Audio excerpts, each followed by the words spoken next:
I should have known something was wrong when Derek Lawson raised his glass at our rehearsal dinner and called my fiancée the one who got away, standing there in Lila's mother's dining room, all vaulted ceilings and pretentious oil paintings. I watched Derek's smirk spread like poison across his too handsome face. The crystal chandeliers sparkled overhead, casting shadows that suddenly felt ominous. "To Lila," Derek announced, his voice carrying that smooth car salesman charm that made me want to check my wallet. The girl I was too stupid to keep, and the woman Gabe's lucky enough to marry, but hey, he winked at her, actually winked. "I'll always be part of your life, right?" Lila's cheeks flushed pink. Not embarrassed pink. Pleased pink. "I'm Gabe Rowan, 35, mechanical engineer at Coastal Manufacturing in Portland, Maine. I fix things for a living. Pumps, hydraulics, systems that break down. I'm good at spotting problems, identifying weaknesses, understanding when something's about to fail catastrophically.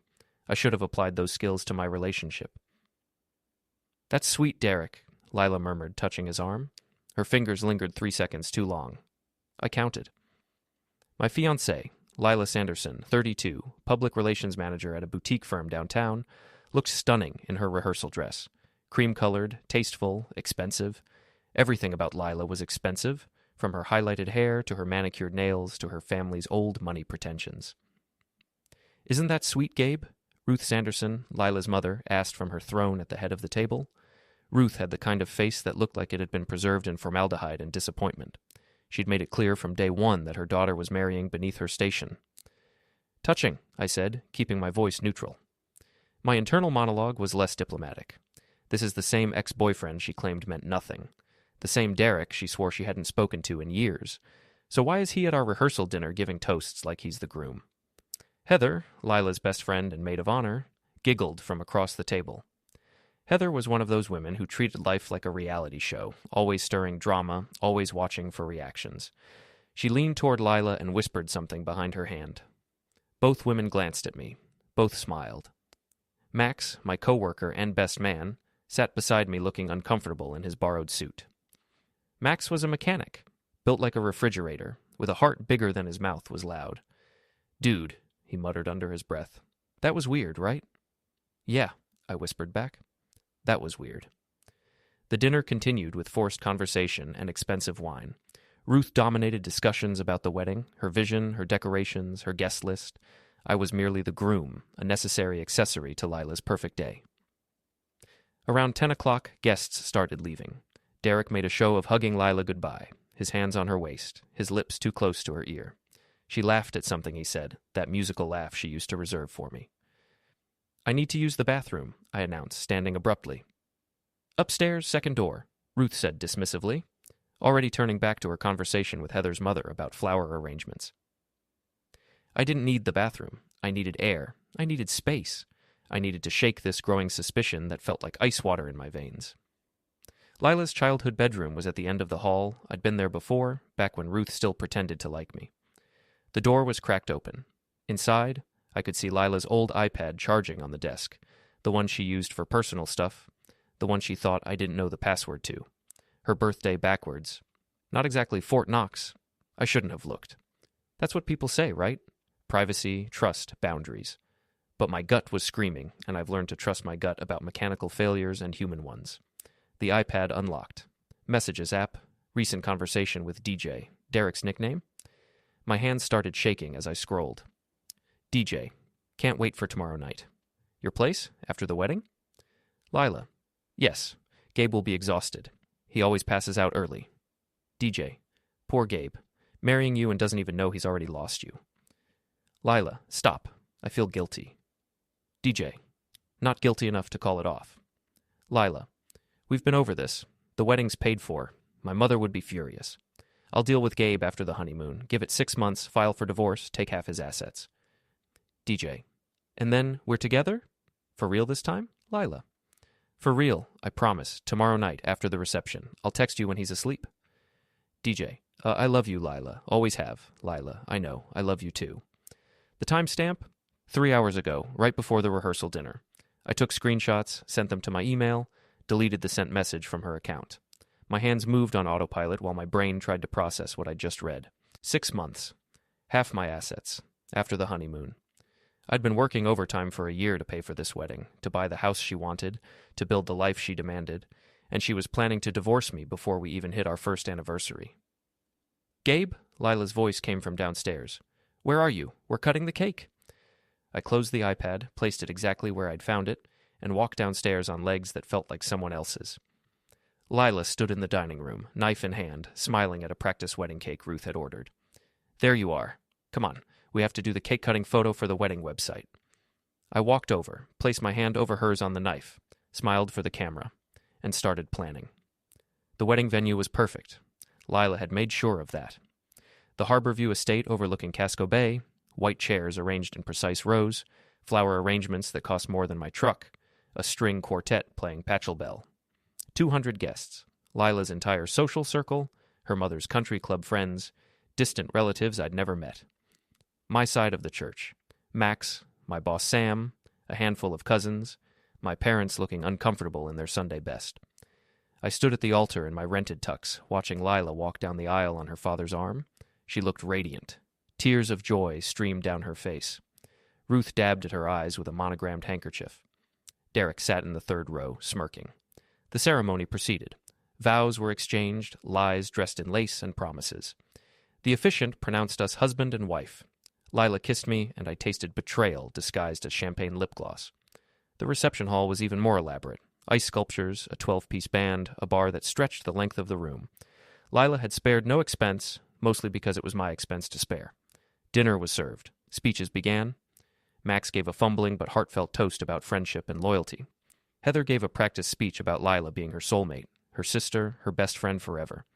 Ruth welcomed me to the family with all the warmth of a tax audit. Then the DJ, the actual DJ, not Derek, handed me the microphone for the groom's speech. This was it. I stood, adjusted my tie, and looked out at 200 expectant faces. "Thank you all for coming," I began, my voice steady. "Lila and I appreciate you being here to celebrate our special day." Lila beamed at me from her seat, her hand on my arm. "Marriage is about trust," I continued. "About partnership, about two people choosing each other, every single day, above all others." Murmurs of approval. Ruth nodded regally. "It's about honesty, about building a life together on a foundation of truth and respect." Lila squeezed my arm. "Gabe, you're so sweet." "Which is why," I said, my voice hardening, "I can't marry someone who's been planning to divorce me before the honeymoon even ends." The room went silent. You could have heard a champagne bubble pop. "What?" Lila's face drained of color. I pulled out my phone, connected it to the venue's AV system, thank God for Bluetooth, and projected the screenshots onto the massive screen behind the head table. The messages filled the screen. Lila and Derek's conversation, complete with timestamps, heart emojis, and plans for their secret meeting. Gasps erupted. Someone dropped a glass. The crash echoed like a gunshot. "Gabe, wait," Lila started. "I waited," I said calmly. "I waited while you planned this wedding, while you picked out china patterns and seating charts, while you smiled at me across the dinner table and texted your ex-boyfriend about taking half my assets." Derek stood up in the third row, his face red. "This is a misunderstanding." "Sit down, Derek," I said. "Your turn's coming." I turned back to the crowd. For those who don't know, that's Derek Lawson, Lila's ex-boyfriend, the one she claimed was ancient history, the one she's been planning to run away with after divorcing me in 6 months. Ruth stood, her face purple with rage. "How dare you humiliate my daughter?" "How dare I?" I laughed, and it sounded harsh even to my own ears. "Ruth, your daughter humiliated herself. I'm just providing the evidence." I pulled the wedding ring from my pocket. I'd taken it off in the bathroom before the ceremony, worn a cheap substitute during the vows. "Lila, I'm returning this. Consider our marriage annulled. I've already contacted a lawyer. These messages constitute fraud, and in Maine, you can annul a marriage based on fraud within the first 90 days. Lila burst into tears. "Gabe, please, I can explain. Explain to your mother. Explain to your friends. Explain to everyone here who just watched you get exposed." I pulled out my phone again. "I'm also sending a mass text to cancel the honeymoon, return the wedding gifts, and inform everyone that the marriage is over before it began." My fingers flew across the screen. Send. 200 phones buzzed simultaneously. "You bastard!" Heather hissed, standing up. "You're ruining her life." "No," I said, looking directly at her. "I'm saving mine. But since you brought it up, Heather, let's talk about your role in this." I swiped to another screenshot. These are messages between you and Lila, where you helped plan her affair, covered for her meetings with Derek, and mocked me behind my back. You called me Lila's placeholder and the ATM with legs. Heather's face went white. So before you defend your best friend, maybe consider that I have screenshots of everything. Every lie, every scheme, every cruel joke at my expense. I turned back to the crowd. I apologize to those of you who came here in good faith. The bar's still open. It's paid for. Enjoy the party. I'm leaving. I walked off the stage. Max was already at my side, grinning like a maniac. Dude, that was the most badass thing I've ever seen. Get me out of here, I muttered. We made it to the parking lot before Derek caught up with us. You son of a... Derek grabbed my shoulder, spun me around. I didn't throw the first punch. That was important for what came later. Derek swung at me, drunk on champagne and rage. I ducked. Years of working with heavy machinery had taught me to be quick on my feet. Derek stumbled forward, and I helped him along with a shove that sent him sprawling onto the asphalt. Touch me again, I said quietly, and I'll press charges for assault. There are cameras everywhere, Derek. Security cameras, phone cameras. You really want to add assault at a wedding to your reputation? Derek scrambled to his feet, breathing hard. You think you've won? You think this is over? I think, I said, that you just lost your girlfriend, your dignity, and any chance of showing your face in this town without people laughing. So yeah, Derek, I think I've won. Max and I got in my truck and drove away, leaving Derek standing in the parking lot, Lila sobbing in the venue, and Ruth screaming at anyone who would listen. My phone buzzed. Text from Heather. You're going to regret this. I smiled and tossed the phone to Max. Screenshot that. We're collecting evidence. The next 2 weeks were a blur of lawyers, canceled reservations, and returned wedding gifts. I moved Lila's belongings out of my apartment. Our apartment, technically, but I'd paid the deposit and rent for 3 years while she saved for her career. I boxed up her clothes, her shoes, her collection of self-help books about manifesting your dreams. Dropped everything at Ruth's house with a notarized letter terminating our cohabitation agreement. Ruth answered the door in a silk robe in fury. You've destroyed my daughter's reputation. Your daughter destroyed her own reputation, I said. I just provided the lighting. We'll sue you for emotional distress. With what evidence? The text messages where she admitted to planning fraud? Good luck with that, Ruth. My lawyer's salivating at the thought. I drove away before she could respond. Work became my refuge. Coastal Manufacturing was a mid-sized facility that produced industrial pumps and hydraulic systems. I'd been there 8 years, worked my way up from floor technician to senior engineer. The job was steady, the pay decent, and my boss Sam was a gruff but fair man who appreciated competence over pedigree. Heard about the wedding, Sam said on Monday morning, not looking up from his clipboard. You okay? Better than okay, I said honestly. Good, because we've got a rush order and I need your head in the game. Work was good. Work was simple. Work was problems that could be solved with math and physics and elbow grease. But the town wasn't letting it go. Portland, Maine is technically a city, but the social circles are small-town tight. Everyone knew someone who'd been at the wedding. The story spread like wildfire. Gabe Rowan, the quiet engineer, had publicly destroyed Lila Sanderson and Derek Lawson at his own wedding. Some people thought I was a hero. Others thought I was cruel. I didn't care about either opinion. What I cared about was the text I received on Wednesday. We need to talk. Derek. I showed it to Max during lunch break. We sat in my truck, eating sandwiches and watching seagulls fight over a discarded hot dog bun. He wants to meet? Max laughed. What's he going to do? Apologize? He's going to threaten me, I said. Or try to salvage his reputation. Derek's a car salesman at Premium Auto on Congress Street. His whole life is image and commission. I just nuked both. Max took a massive bite of his sandwich, chewed thoughtfully. So what's your play? I'm going to his dealership. That's his territory. Exactly. He'll feel confident, safe. People make mistakes when they feel safe. Dude, Max said, grinning, you're kind of scary when you're like this. I'm a mechanical engineer, Max. I solve problems. Derek's a problem. That afternoon, I drove to Premium Auto. The dealership was all glass and chrome, new cars gleaming under fluorescent lights. Derek stood near a display of luxury sedans, talking to an older man in an expensive suit. His boss, probably. I walked straight up to them. Gabe. Derek's smile was plastic. What brings you here? You texted me, said we needed to talk. The older man, his name tag read, Mr. Avery, General Manager, looked between us with confusion. Derek, is this a customer? Not exactly, I said. I'm the guy whose fiancée Derek was sleeping with. Or planning to sleep with. The timeline's a bit unclear. Derek's face went red. Mr. Avery, this is a personal matter. Is it? I pulled out my phone, showed the screenshots to Mr. Avery. Because these messages suggest Derek was conducting his affair during work hours. See the timestamps? 2 p.m. on a Tuesday, 3:30 on a Thursday, all while he was supposed to be selling cars. Mr. Avery's expression darkened. Derek, my office. Now. Wait, Derek started. And you, Mr. Avery said to me. I'm sorry for whatever's happened, but this is a place of business. You're right, I said. I apologize. I just thought you'd want to know that your top salesman's been using company time to destroy marriages. Bad for the brand, you know. Premium Auto, where we wreck homes and move metal. I walked out before Derek could respond, but not before I saw his face contort with rage. Max was waiting in the parking lot, leaning against his beat-up sedan. How'd it go? Derek's about to have a very uncomfortable conversation with his boss. Beautiful. Max pulled out his phone. Oh, by the way, you need to see this. He showed me a Facebook post from Heather. Some people can't handle strong women who know what they want.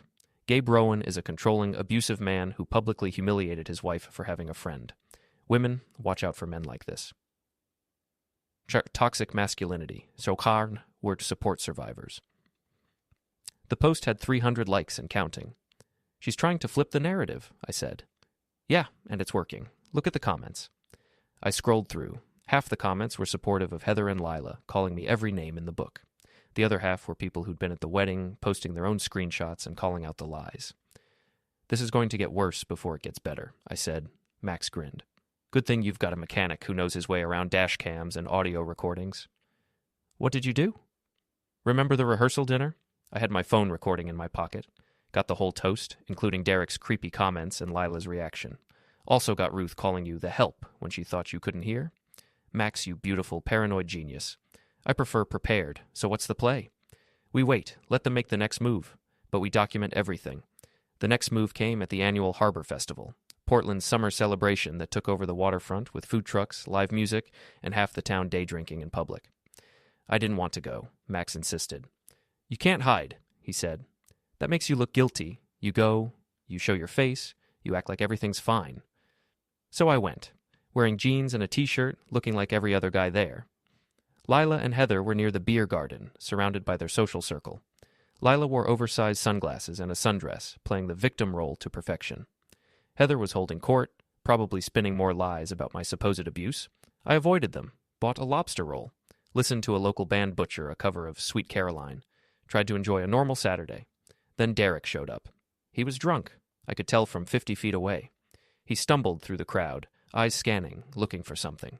Looking for me. Max, I muttered. We've got incoming. Derek spotted me, his face twisted with rage.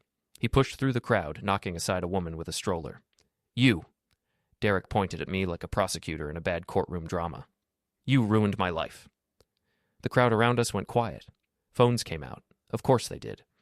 Derek, I said calmly, you're drunk. Go home. I lost my job because of you. Mr. Avery put me on unpaid leave.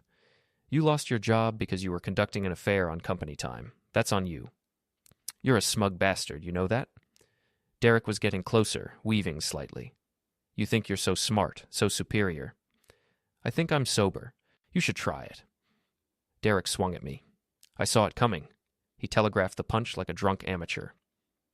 I stepped aside, and Derek's momentum carried him forward into a dunk tank booth. The volunteer sitting on the platform yelped as Derek crashed into the target. The mechanism triggered. The volunteer dropped into the water with a massive splash. Derek stumbled back, soaking wet, covered in dunk tank water that smelled like chlorine and regret. The crowd erupted in laughter. Someone shouted, "Do it again!" Derek's face was purple. He charged at me again, but this time Max stepped between us, all 6'3" and 250 pounds of him. Walk away, Max said quietly. Derek tried to push past. Max didn't budge. I said, walk away. Security arrived. 2 bored-looking cops who volunteered for festival duty. They took one look at the soaking wet Derek, the laughing crowd, and the phone cameras recording everything. Sir, you need to leave the festival, one cop said. He assaulted me, Derek pointed at me. He dodged your punch, the cop said. We saw the whole thing. You're drunk and disorderly. Leave now, or we'll arrest you. Derek looked around at the crowd, at the phones, at his complete and total humiliation captured in 4K. He left, dripping water and dignity. Lila appeared from the crowd, her face stricken. "Derek, wait!" She followed him, Heather trailing behind, both of them shooting me venomous looks. Max clapped me on the shoulder. "Dude, that was perfect." He literally dunked himself. "Small towns," I said, "where your shame goes viral before you can dry off." The video was on Facebook within an hour. By evening, it had 10,000 views. By morning, it was on Reddit. The narrative was shifting. Hard to play victim when you're caught on camera trying to assault someone at a family festival. But Heather wasn't done. Sunday morning, I woke to a text from Max. "Let's check your email, now." I opened my laptop. Inbox full of messages from friends, former colleagues, even my boss Sam. Subject line, "The truth about Gabe Rowan." The email was from an anonymous account, but the writing style was pure Heather. It detailed a fictional history of me being controlling, jealous, and emotionally abusive. It claimed Lila had been afraid to leave me, that Derek was helping her escape, that the wedding confrontation was my final act of manipulation. It was all lies, but it was convincing lies, the kind that stick. My phone rang. Sam. "Gabe, I got an email about you." "It's fake, Sam. All of it." "I know, but HR is asking questions. You need to come in Monday with documentation. Anything that proves your side. I have text messages, recordings, witnesses. Bring all of it. And Gabe, get ahead of this. Whoever sent that email sent it to everyone in your contacts." I hung up and stared at my laptop. Heather had just escalated from social media drama to attempting to destroy my career. Time to end this. Monday morning, I walked into Sam's office with a folder thick enough to choke a horse. "This," I said, dropping it on his desk, "is every text message, email, and recording I have. Screenshots of Lila and Derek's affair. Audio from the rehearsal dinner where Ruth called me the help.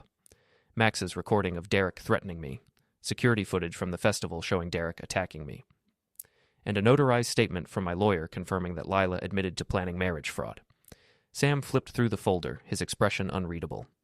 "This is thorough." "I'm an engineer. Thorough is what I do." "HR wants to interview you this afternoon." "I'll be there." The HR interview lasted 2 hours. I presented my evidence calmly, methodically, like I was diagnosing a failed hydraulic system. By the end, the HR director, a stern woman named Patricia who scared most employees, was shaking her head. "Mr. Rowan, I apologize for putting you through this. The email we received was clearly defamatory. We'll be documenting this in case you decide to pursue legal action." "I'm considering it," I said. That evening, I met Max at our usual bar, a dive called the Rusty Anchor that served cheap beer and didn't ask questions. "So what's next?" Max asked, nursing a Bud Light. "I set a trap," I said. "Sent a text to Lila this afternoon. Told her I wanted to talk, maybe work things out, maybe find a way forward." Max nearly choked on his beer. "You what?" "Relax. I don't want her back. But she doesn't know that. I told her to meet me here tonight, 8 o'clock. Told her to bring Derek if she wanted, that I was ready to apologize." "You're bluffing." "I'm baiting. There's a difference." At 7:45, I set up my phone on the bar, angled to record the whole room. Max positioned himself at a corner table, his phone also recording. At 8 o'clock, Lila walked in. Derek followed. So did Heather. Perfect. They approached cautiously, like I might explode.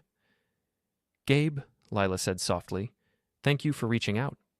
"Sit down," I said. They sat. Lila looked hopeful. Derek looked suspicious. Heather looked smug. "I've been thinking," I began, "about everything that's happened. The wedding, the accusations, the festival incident." "I'm so sorry," Lila said, tears already forming. "I made a mistake. Derek and we got caught up in old feelings, but it didn't mean anything." "Lila, stop." I held up my hand. "I didn't ask you here to reconcile." Her face fell. "I asked you here to give you a chance to come clean, to admit what you did, publicly, so we can all move on." "I don't understand," Lila said. I pulled out my phone, opened the recording app. "This conversation is being recorded. Maine is a one-party consent state, which means I don't need your permission. So here's what's going to happen. You're going to admit, on record, that you plan to marry me and divorce me for my assets, that Derek was your accomplice, that Heather helped you cover it up." "Like hell," Heather snapped. "Or," I continued, "I release everything I have to the public.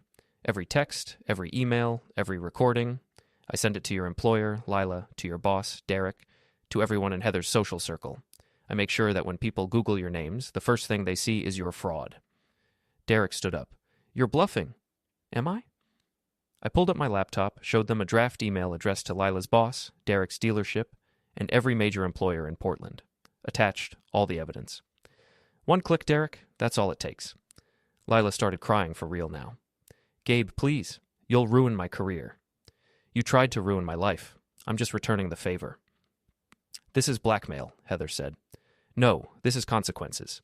You three conspired to commit marriage fraud. You sent defamatory emails to my employer. You assaulted me at a public festival. I have evidence of all of it. I'm offering you a choice.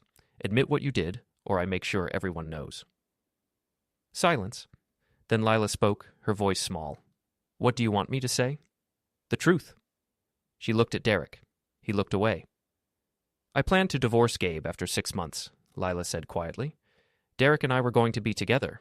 We thought we could have the wedding, get the gifts, and then I'd leave him and take half of everything. And Heather's role? Lila glanced at her best friend. Heather helped me cover my meetings with Derek. She knew everything. Heather's face went white. Lila, shut up. It's over, Heather, Lila said, sobbing. He has everything. We lost. I stopped the recording. Thank you, Lila. That's all I needed. What now? Derek asked, his voice hoarse. Now, you leave me alone. All of you. You stop the social media posts, the emails, the harassment. You tell everyone that the wedding ended because of your affair, not my abuse. And if you do that, I won't send this recording to your employers. And if we don't, Heather challenged, I smiled. Then I press send, and you three become unemployable in this city. Your choice. They left without another word. Lila crying, Derek supporting her, Heather trailing behind with her phone out, probably already crafting her next lie. But it didn't matter. I had what I needed. Max came over from his corner table, grinning like a madman. Dude, that was ice cold. That was necessary, I corrected. My phone buzzed. Text from an unknown number. This isn't over. I showed it to Max. Derek? He asked. Probably. Or Heather. Doesn't matter. What if they don't stop? Then I send the emails. But they'll stop. People like them always do when they realize they can't win. We finished our beers in silence, watching the news on the bar's TV. A story about a local politician caught in a scandal. Another story about a business owner accused of fraud. Small towns, I said. Everyone's got secrets. Yeah, Max agreed. But not everyone's got evidence. 3 days later, Lila's PR firm issued a press release. The company was parting ways with Lila Sanderson due to ethical violations and conduct unbecoming of the firm's values. Derek's dealership posted on Facebook that Derek was no longer with Premium Auto, and we wish him well in his future endeavors. Corporate speak for, we fired him. Heather's social media went dark. Her last post was a vague apology about believing lies and learning to verify before supporting. The town gossip shifted. Now people talked about the affair, the fraud, the public meltdown at the Harbor Festival. Lila and Derek became cautionary tales. Heather became a punchline. I became the guy who dodged a bullet. Friday evening, I sat on my apartment balcony with a beer, watching the sunset over Casco Bay. The water was calm, reflecting orange and pink clouds. My phone rang. Unknown number. I almost didn't answer, but curiosity won. Hello? Gabe? Ruth's voice, tight with controlled fury. We need to talk about Lila. No, we don't. She's devastated. She's lost everything. Her job, her reputation, her friends. Her consequences, I interrupted. Ruth, your daughter, tried to commit fraud. She planned to marry me, divorce me, and take half my assets. She's not a victim. She's a criminal who got caught. You're a cruel man, Gabe Rowan. I'm a man who refused to be a victim. There's a difference. She's my daughter, and she's an adult who made adult choices. If you want to help her, teach her accountability, but don't call me expecting sympathy. I hung up. Max texted, Drinks at the Rusty Anchor? I'm buying. I grabbed my jacket and headed out. The bar was crowded. Friday night, locals unwinding after a long week. Max sat at our usual spot, 2 beers already waiting. To freedom, Max said, raising his glass. To consequences, I countered. We clinked glasses. So what now? Max asked. Back to normal life? Quiet engineering work and boring weekends? Sounds perfect, I said honestly. No more revenge plots? No more dramatic confrontations? Max, I'm not a dramatic person. I'm a guy who fixes broken systems. Lila was a broken system. I fixed it. By destroying 3 people's careers and reputations. by exposing the truth. There's a difference. Max laughed. You're scary, man. Remind me never to cross you. You're too loyal to cross anyone. That's why we're friends. We drank in comfortable silence, watching the bar's TV show a baseball game neither of us cared about. My phone buzzed. Email notification. Subject, final payment, Sanderson wedding venue. I opened it. The venue had refunded my deposit, all $15,000. Due to the unusual circumstances and our desire to maintain client satisfaction, we're returning your full deposit. We apologize for any inconvenience. I showed Max. They refunded everything. Because they don't want you leaving bad reviews about hosting a fraud wedding. Probably. But I'll take it. $15,000. The money I'd saved working overtime, skipping vacations, eating ramen for lunch, the money Lila had spent on flowers and photographers and a dress she wore for 3 hours. All of it back in my account. What are you going to do with it? Max asked. Buy a new truck. Mine's got 200,000 miles. That's it? No vacation? No celebration? Max, I just got my life back. That's celebration enough. We finished our beers. Max told a story about a customer at the shop who'd tried to change his own oil and somehow ended up with oil in the radiator. I laughed until my sides hurt. Normal, simple, real. My phone buzzed again. Text from Lila. I'm sorry. For everything. I hope someday you can forgive me. I stared at the message for a long moment. Then I blocked her number. Everything okay? Max asked. Yeah, I said. Everything's perfect. We left the bar around midnight. The streets were quiet, the waterfront peaceful. I walked to my truck, keys in hand, feeling lighter than I had in months. No wedding, no fraud, no lies. Just me, my job, my friend, and a future that was finally completely mine. I climbed into my truck, started the engine, and drove home through the empty streets of Portland. The radio played some 80s rock song about freedom and new beginnings. I turned it up and smiled. Some toasts you remember, some choices you regret. And some you make damn sure nobody ever forgets. Lila would remember, Derek would remember, Heather would remember, and I would move on.